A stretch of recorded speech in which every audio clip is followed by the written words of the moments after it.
Imagine, just for a second, being dropped into a world entirely devoid of modern safety.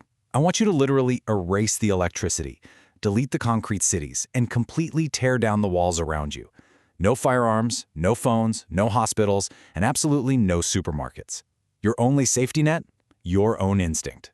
Now picture that all around you are creatures far stronger, faster, sharper, and incredibly more dangerous than you. Welcome to this explainer. Okay, let's dive right into this because today we are looking at one of the most fascinating and foundational stories of our entire species.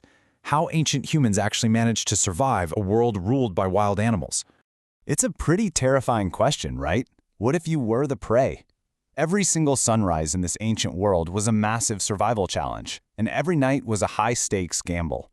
A simple walk through a forest, out in a grassland, or just down to the riverbank could put you face-to-face with lions, giant hyenas, and saber-toothed cats.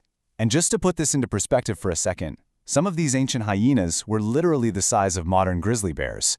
So they didn't look at our ancestors and see a person. They saw competition, or worse, they saw a meal. And frankly, considering our lack of claws, armor, and sprinting speed, we were a pretty convenient option.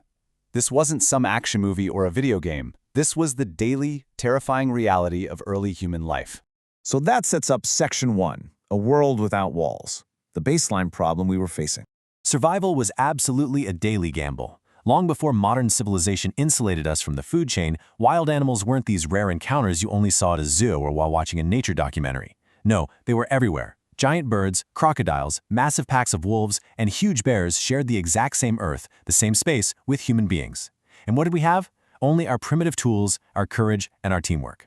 Survival was never, ever guaranteed. It was something our ancestors had to actively fight for every single day.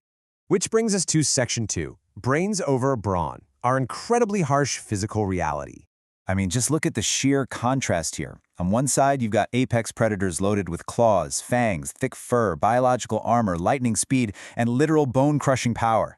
On the other side, you've got ancient humans. We were, quite honestly, physically weak. We had no natural armor, no fur to protect us from the elements, and certainly no crushing bite.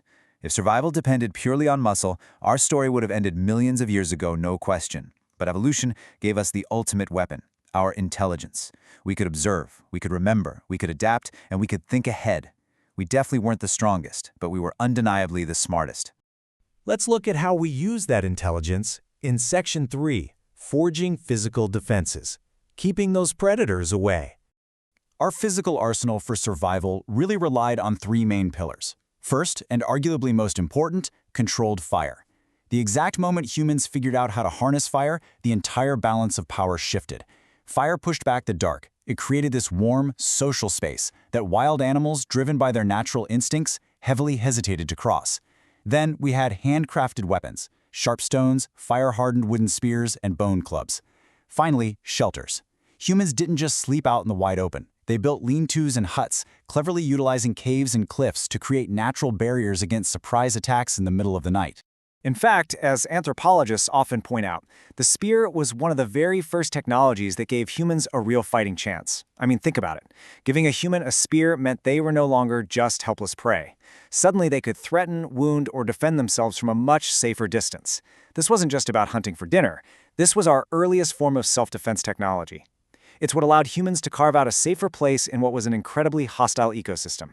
Now, on to Section 4, the power of the pack, building our invisible, impenetrable armor.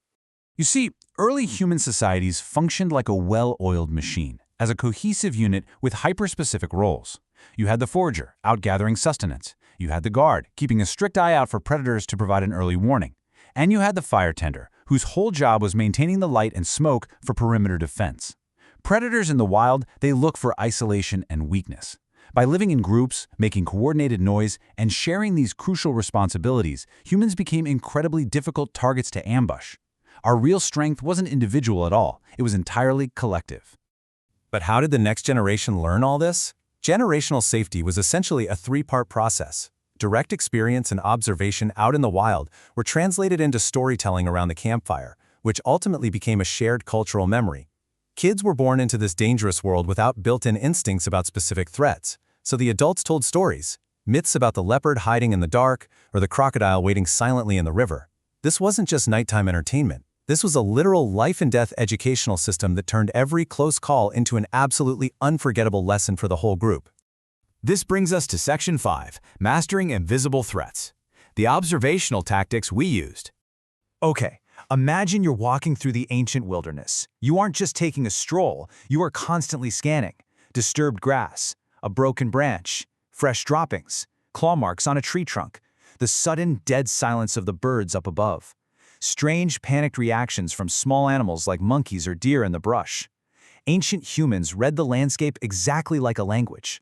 They didn't wait to actually see the predator. They noticed the early warning signs so they could escape before the attack even started.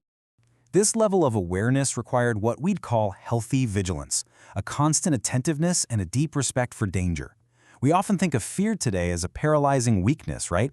But for our ancestors, fear was critical information. A faint growl in the dark or a weird shadow in the brush triggered fast, life-saving action. The ancient world simply did not allow for carelessness. If you wanted to stay alive, you absolutely had to respect the danger. Another trick? Predators hunt by learning patterns, which meant unpredictability was our ultimate protection. Think about it.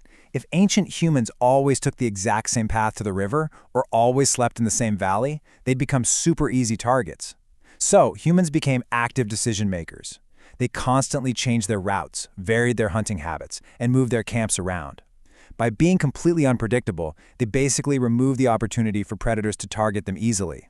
And they also had to watch their every single step for hidden, subtle threats. It wasn't just the giant bears and lions. It was the venomous snakes hiding under the rocks, scorpions in the sand, poisonous plants, and deadly parasites swimming in the water. True survival meant mastering the subtleties of the whole environment. It meant figuring out how to identify clean water, knowing exactly which plants were safe to eat, and developing early natural medicines to treat wounds and venom. They literally had to learn continuously from every possible source around them. Which leads us to our final part, Section 6, the ultimate human victory, our planetary success.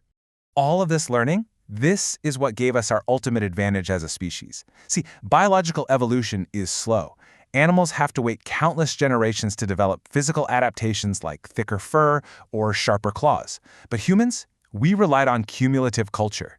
We didn't wait around for our bodies to change. We passed down a massive survival library of wisdom instantly through speech and teaching. And because of this cultural evolution, we weren't trapped in just one habitat. We learned to survive in scorching deserts, deep forests, and freezing climates. Every campfire was a shield. Every spear was a promise. Every warning was a lesson. Early humans were not masters of nature standing above it all like we sometimes think today. They were active participants, negotiating their survival every single day with just raw ingenuity. They didn't just flee from danger. They actively shaped their environment. They adapted their strategies, and they kept going. All of that struggle, all of those hard-learned lessons resulted in one single incredible victory. What you really need to take away from this explainer is that every city we live in, every book we read, every piece of technology we use, and every modern comfort we enjoy today stands entirely on top of this ancient, hard-fought victory. Our ancestors carved out a future for a species that honestly had every biological reason not to survive. Which leaves us with this final, somewhat provocative thought. Is survival itself humanity's greatest invention? When you look at how we used fire, crafted tools, built tight-knit communities, and managed to turn pure fear into a brilliant strategy, you realize that our modern dominance stems directly from the minds of these ancient underdog survivors. It really makes you wonder what else we are capable of overcoming. Thank you so much for joining me for this explainer, and keep questioning the world around you.